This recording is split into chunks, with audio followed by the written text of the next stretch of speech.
Bienvenue à ce rendez-vous de l'information sur ESAE Télévision, le sommaire. Les membres du gouvernement ont tenu le Conseil des ministres ce mercredi 20 mai 2020. Plusieurs décisions ont été prises au cours de ce conclave, des précisions dans ce journal. Les membres de la coordination des observateurs africains indépendants ont été délégués pour évaluer le déroulement des communales 2020 au Bénin. Ce mercredi 20 mai 2020, la coordination a effectué une sortie médiatique. Il était question de présenter un bilan de l'organisation du scrutin. Nous y reviendrons. Les Béninois ont voté le dimanche dernier le nouveau représentant dans les conseils communaux. Ce mercredi matin, quelques-uns ont opiné sur les tendances du scrutin. Plus de détails dans un instant.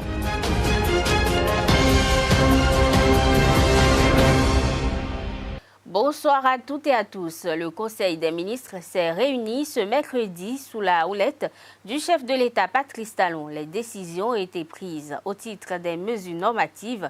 Le Conseil a adopté des décrets. Il y a la modification des statuts du Centre de partenariat et d'expertise pour le développement durable et nomination des membres de son conseil de gérance, modification du décret numéro 2017-039 du 25 janvier 2017 constatant l'approbation de la création de l'Agence nationale d'approvisionnement en eau potable en milieu rural. En ce qui concerne les communications, il a été décidé l'autorisation de signature d'accords spécifiques entre l'Agence nationale d'approvisionnement en eau potable et en milieu rural et les communes du Bénin. Réalisation des travaux et réaménagement de reconfiguration des accès et des parkings extérieurs de l'aéroport international de Cotonou.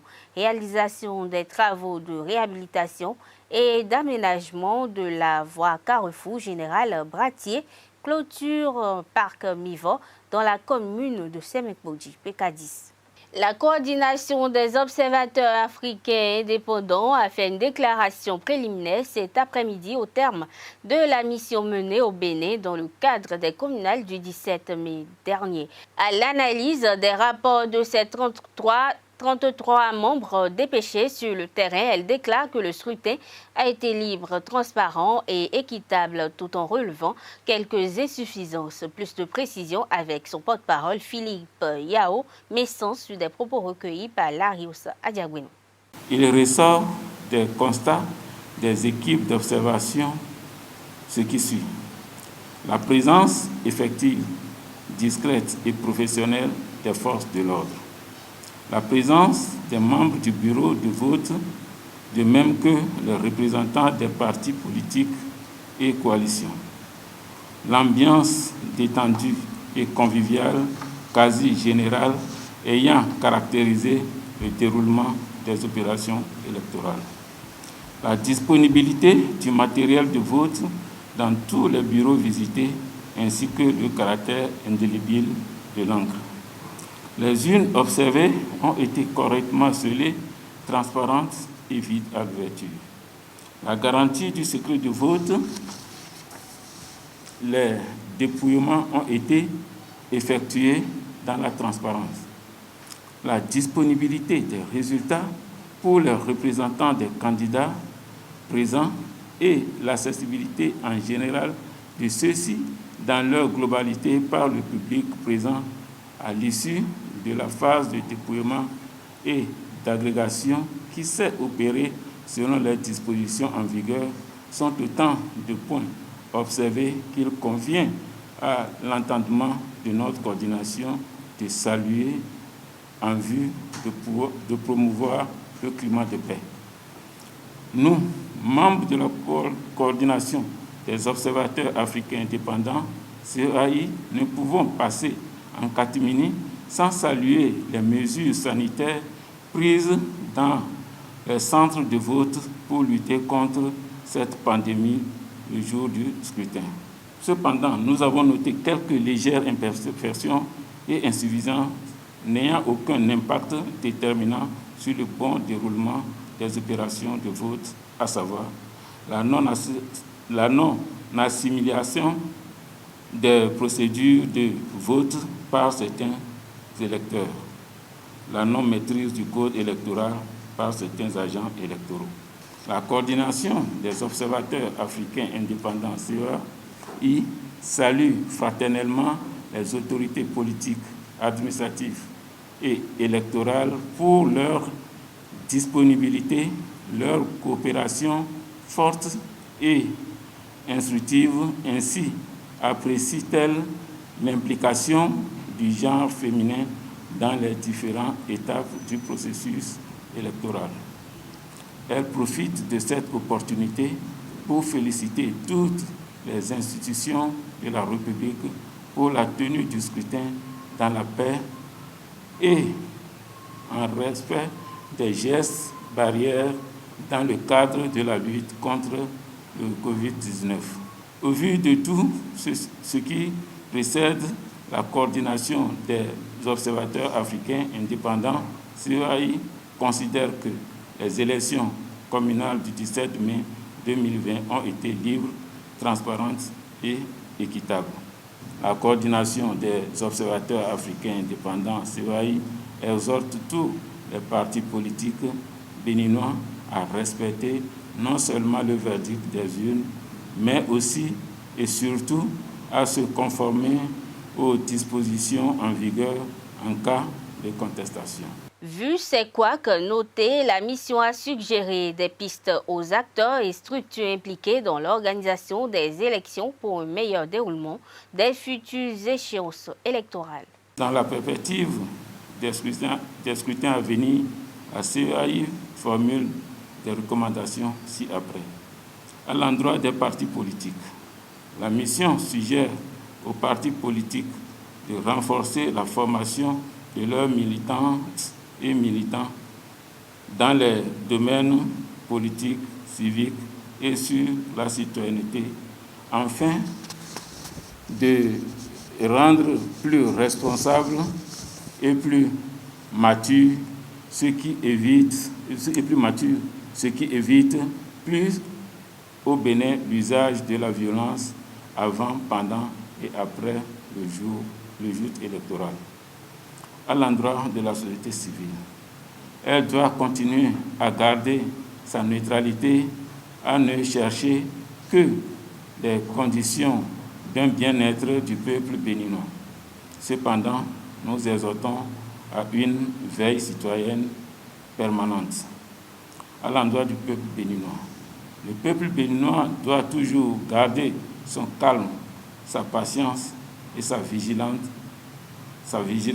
autour des acteurs de la vie politique, afin de ne pas tomber dans des manipulations pouvant remettre en cause la cohésion sociale. Appel. La coordination des observateurs africains indépendants CEAI encourage le gouvernement béninois, la classe politique, le peuple béninois et tous les acteurs impliqués à poursuivre les concertations pour la paix et l'unité nationale, gage de développement. Pour mémoire, la coordination des observateurs africains indépendants est composée de 6 organisations telles que la jeunesse en mission pour la paix et l'unité, Ensemble Sauvons l'Afrique, Association Afrique Espoir pour tous, WAP PUD, Parlement africain de la société civile et l'Union des jeunes de la CEMAC. Il y aura une nouvelle configuration politique au niveau des mairies après les communales du dimanche 17 mai 2020 si les tendances actuelles démontrent une hégémonie des partis politiques proches de la mouvance présidentielle. Les FCBE, malgré les soubresauts internes, n'ont pas démérité. Au contraire, les FCBE auront probablement 6 maires à gérer, dont Kondi, Kopargo, Bembereke, Sinandé, Banté, Savet. La 7e, à savoir Paracoul, échappe de justesse. Quant à l'Union progressiste qui obtient la majorité, elle devance d'au moins 10 mairies le bloc républicain. Ces informations émanent des recoupements faits par les équipes de Le Matinal et E-Télé. Elles doivent être confirmées ou corrigées par la Sénat en charge de la proclamation des résultats. La vice-présidente de la Commission électorale nationale autonome Geneviève Bokonadjo a annoncé il y a quelques jours les résultats provisoires des communales 2020 pour ce mercredi. En attendant leur proclamation, voici les tendances nationales. Au total, 2 262 973 suffrages exprimés. L'Union progressiste 932 973, soit 41,22%. Pour le bloc républicain, il y a 882 334, soit 38,99%. FCBE, 353 513, soit 15,62%. PRD, 150 357, soit 6,64%. Et pour l'UDBN, 68 019, soit 3%. Source journal Le Matinal, page 9. 3 jours après les élections communales et municipales du 17 mai passé au Bénin, quelques citoyens de la ville de Cotonou rencontrés ce mercredi ont commenté les grandes tendances de la dite élection. Ceux-ci sont au micro de Jean-Didier Esseka et GFT Rungue. Je suis très content parce que je vois qu'au moins, dans le pays maintenant, il y a au moins 3 blocs qui sont en tête maintenant. Il y a les 2 blocs de l'autre côté et aussi FCBE. Donc je remercie beaucoup tous les Béninois qui ont opté pour que le pays soit équilibre, quoi. Parce qu'avant on parle de seulement les 2 blocs du chef de l'État, mais actuellement on voit qu'au moins les Béninois ont manifesté leur volonté. Et sur le terrain, je vois que FCBE a au moins les 10% et les 2 blocs aussi. Donc je suis très content pour ça. Actuellement, d'après ce que nous voyons par la presse, nous voyons que 3 des 5 partis ont tiré leur épingle du jeu, notamment l'UP, le BR et la grande surprise, la FCBE, qui a dépassé le seuil des 10%. Nous voyons que ça, c'est une surprise qui a surpris, en tout cas, c'est quelque chose qui a surpris tout le monde. Je tiens à remercier les citoyens, tout d'abord, qui sont déplacés vers eux pour aller voter massivement, malgré que certains opposants ont fait leur communiqué de boycotter les élections municipales de 2020. Bon, je tiens à remercier les citoyens d'abord qui ont déplacé pour aller voter. Je suis tellement content du déroulement du scrutin. Et ce qui me paraît un peu bizarre, c'est-à-dire ce qui me surprend, c'est l'arrivée du FCBE. FCBE nous a vraiment surpris. On avait dit qu'il n'aura pas les 10%. Mais ce qu'on entend aujourd'hui, il tend vers les 15%. Les gens sont sortis un peu. Et bon, il y a un parti qui a créé aussi la surprise. Je veux parler des FCBE. Les FCBE, vous avez vu, le président Yahya Boni s'étant retiré, la majorité des militants FCBE n'ont pas voté.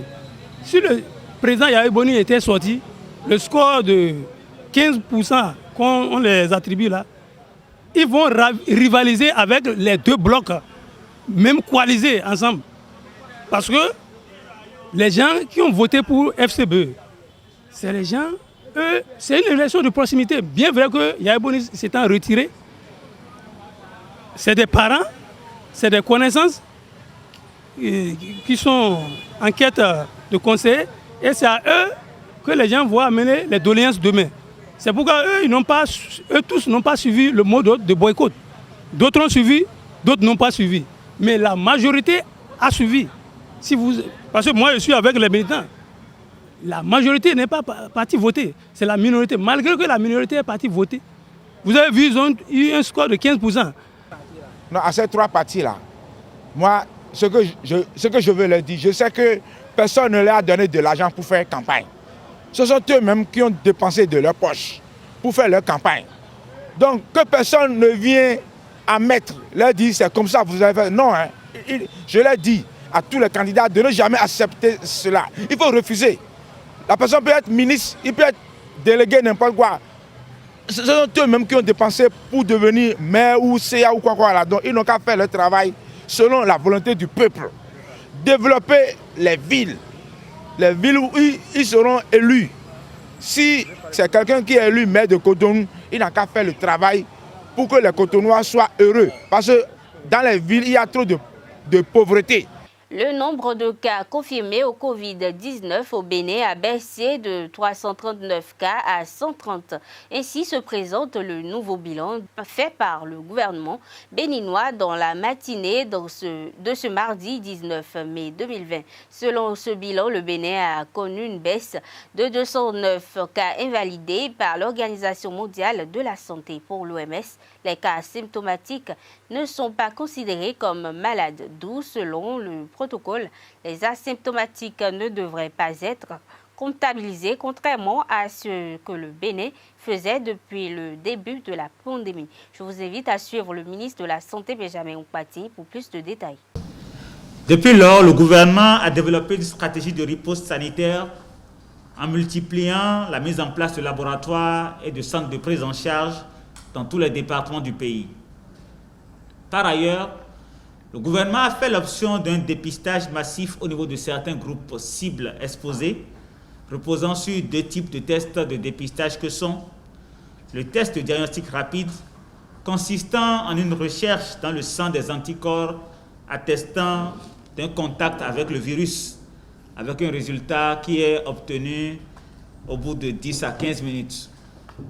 Et le test de la PCR, ou le test virologique, consistant à la recherche du matériel génétique, c'est-à-dire de l'ARN viral, sur un prélèvement naso- et ou oropharyngé au niveau de la gorge, du nez et du nasopharynx donc, dont le délai de manipulation pour l'obtention du résultat varie pour les tests qui sont pratiqués au Bénin aujourd'hui de 3 à 6 heures de temps. L'Organisation mondiale de la santé, organe officiel mondial en charge des questions sanitaires, ne reconnaît pour le moment comme cas positif confirmé que ceux issus des tests réalisés avec la PCR. Ainsi, au plan officiel, en application de cette directive de l'OMS, le Bénin compte à ce jour 130 cas confirmés de Covid-19 par la PCR. Cette nouvelle dynamique entraîne donc une diminution sensible des cas officiels confirmés d'infection à la Covid-19. Toutefois, au regard des résultats obtenus avec l'utilisation des tests de diagnostic rapide, le Bénin continue d'assurer la surveillance sérologique de sa population à l'aide de ces tests. Les personnes dépistées positives au test de diagnostic rapide sont prises en charge et suivies selon les protocoles adaptés. Sont donc considérés comme nouveaux indicateurs à partir de ce jour, mardi 19 mai 2020, sur le site officiel du gouvernement, 130 cas confirmés, 57 cas guéris et 2 cas de décès. Par ailleurs, il faut noter que dans le cadre de la surveillance sérologique, nous avons réalisé 13 170 tests de diagnostic rapides. Le respect des mesures sanitaires, notamment des gestes barrières, à travers le lavage systématique des mains à l'eau savon ou la désinfection des mains au gel ou à la solution hydroalcoolique, le port de masques systématiques en tout lieu et le respect de la distance de sécurité sanitaire d'au moins 1 mètre sont, entre autres, les mesures à respecter rigoureusement pour réduire la propagation du coronavirus au Bénin. Par ailleurs, je voudrais également rappeler que vous pouvez joindre le centre d'appel de la COVID-19 au 136 pour toute autre information. Certains signes du Fa méritent d'être renforcés par la divinité Gbadou pour assurer à l'initié une protection contre les forces du mal. C'est du moins ce qu'on peut retenir des propos de Da Soumandje Wéni. Pour lui, des signes comme Yekoumedi, Toulamedi et d'autres exigent automatiquement une connexion entre l'initié et le Gbadou, qui est une divinité protectrice. Pour mieux comprendre, suivez le micro de Jacques Maoyon d'Almeida.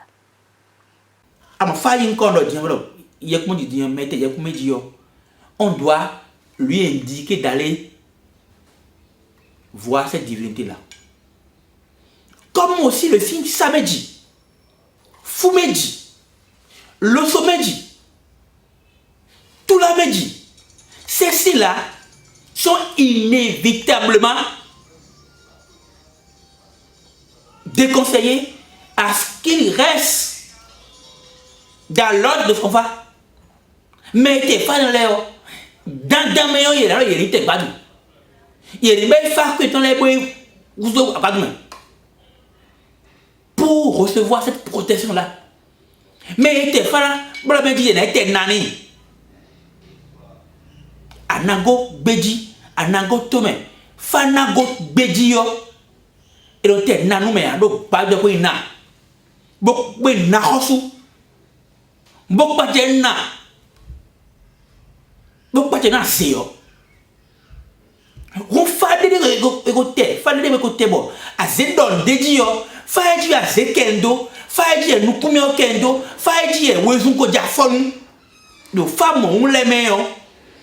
C'est conseillé à ceux-là d'aller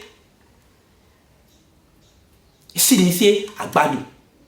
Bon, il a été Badou, il est Tada. Ce n'est pas aller prendre Badou et les ramener chez soi, mais aller faire les rituels afférents à cette divinité-là. Mais aujourd'hui, nous sommes dans un monde d'hypocrites où l'argent prend l'ascendant sur tout. Si bien que la vérité est là, mais on émet juste de l'éponge. On ne veut plus dire aux gens la vraie voie qui amène au bonheur, la vraie voie qui amène à la prospérité de leur vie.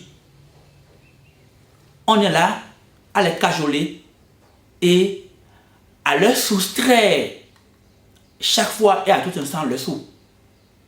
Donc, nous faisons beaucoup de choses. Si nous faisons des choses, maman, nous mettons des choses. Nous avons fait des choses. Nous avons fait des choses. Et nous avons fait des choses. Dans badou et redo nous mettons la fia. Et maman, moi, et quand si mes miwa, donc mais on tourne. Betul le dimbo, kodo de dimbe imbo koron. Ah, koda, kovi semua dia, wendi on bodo edi. Cuma mereka nama dia o. Dua itu mah. Kodo de dio, afal dia mereka ese pun berek pun. Bukan bok, ikoran do inye. Ese pun berek pun. Eka munu pun jauh pun. Afal yang ikut sisi dalam jadi rum, ekte fonfa, do fa jauh itu mai fonne. Ti jogo ton anagon wey yo ban wey ewe sombo akpon agon de di o keto po benele yo gbadu do polo odudua